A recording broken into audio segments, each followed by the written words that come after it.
Godolkin's death was a lie. The dark truth behind Gen V's finale. The Gen V Season 2 finale didn't just drop jaws. It shattered expectation. Fans can't stop asking one burning question. Is Thomas Godolkin really dead?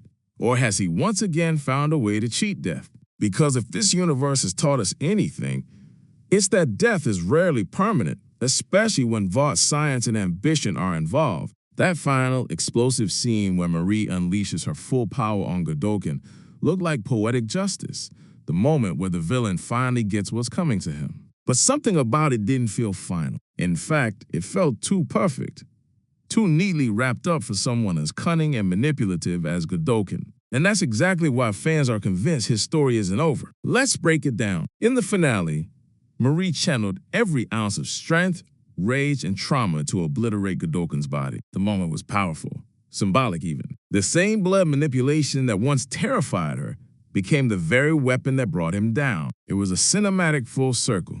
Victim turned executioner, weakness turned strength. But as satisfying as that explosion was, Gen V doesn't usually give us clean endings. Think about it.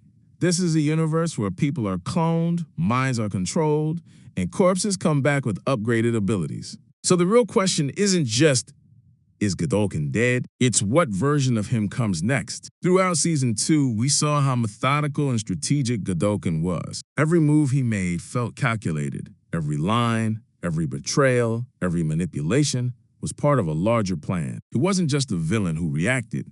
He was always 10 steps ahead. For a man like that, death wouldn't be a surprise. It'd be a variable to prepare for. Earlier in the season, we learned that he survived decades without aging thanks to V1, the original compound V that fundamentally altered his physiology. That detail wasn't dropped casually. It's a reminder that Godolkin isn't a typical soup.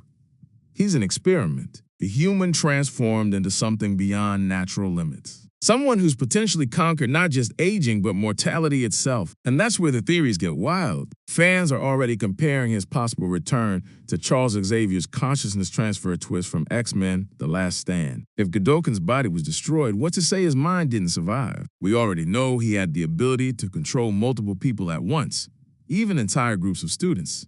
His mental reach was massive. So what if, in those final seconds before his body disintegrated, he transferred his consciousness into another host? It could have been anyone nearby, a student, a faculty member, or even one of the heroes. Imagine the chaos if someone like Kate, or even Jordan, unknowingly carries a piece of Godolkin inside them. It would completely flip Season 3's narrative on its head and force the group to question who they can trust. And here's where things get even creepier. Notice how after the explosion, there was no follow-up from Vought or Homelander's camp, no cleanup crew, no containment team, no immediate corporate damage control. That silence is suspicious. This is Vought, after all, a company that tracks every sneeze their soups make. If they weren't panicking after Godolkin's death, maybe it's because they already knew it wasn't real. Maybe the explosion was part of a larger cover-up, a staged event to make everyone think Godolkin's gone, while in reality, he's somewhere deep underground, hooked up to machines, planning his next move. It wouldn't be the first time Vought orchestrated a fake death to manipulate public perception. But if we're going to talk about Godolkin's possible survival, we have to talk about Sister Sage, his intellectual equal, his confidant, his partner in chaos, and arguably his only emotional weakness. Their final scenes were layered with tension and mistrust, but also something deeper. The kind of understanding only two geniuses could share. When she looked at him during the finale, her expression didn't read as shock or fear. It looked like realization, as if she knew exactly what he was about to do. If anyone could have helped him find a loophole in death, it would be her. She could have easily designed a neural storage device or created a biological backup for his mind. Imagine Sage sitting somewhere in her lab, downloading his consciousness into a cloned body or even a synthetic one. That wouldn't just fit her character.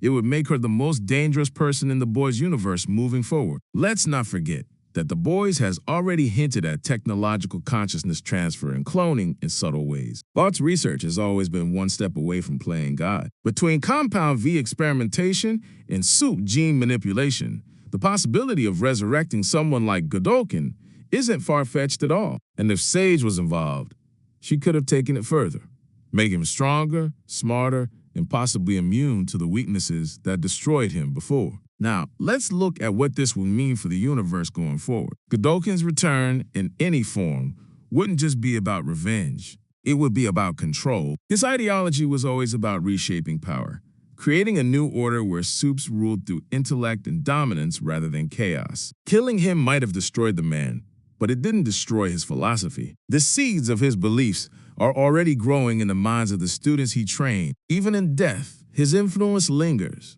in the systems he built, in the experiments he started, and in the manipulation tactics he perfected. That's what makes his presence so haunting. Godolkin isn't just a character.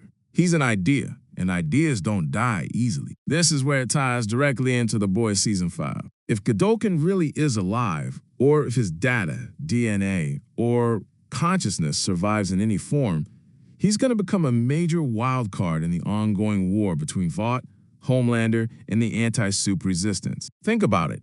Homelander already distrusts Sister Sage after learning she kept things from him. Once he discovers her connection to Godolkin's potential resurrection, that alliance is going to implode. And when Homelander turns on someone, he doesn't just retaliate, he obliterates. Sage might have thought she could outsmart him, but keeping Godolkin's secret could become her fatal mistake in Season 5. Meanwhile, Marie's evolution in the finale sets her up to become a central player in the Boys universe. Her power-up during that final arc was insane. She's no longer the scared, hesitant student we met in Season 1. She's a force of nature. The fact that she could match Godolkin's mental and physical intensity and then destroy him shows just how far she's come. But it also raises huge questions about her limits and her potential. Right now, she's easily on par with Victoria Neumann, which is saying something. But could she take on someone like Butcher or Homelander? Not yet. She still needs to grow stronger, more strategic, more ruthless. And let's be honest,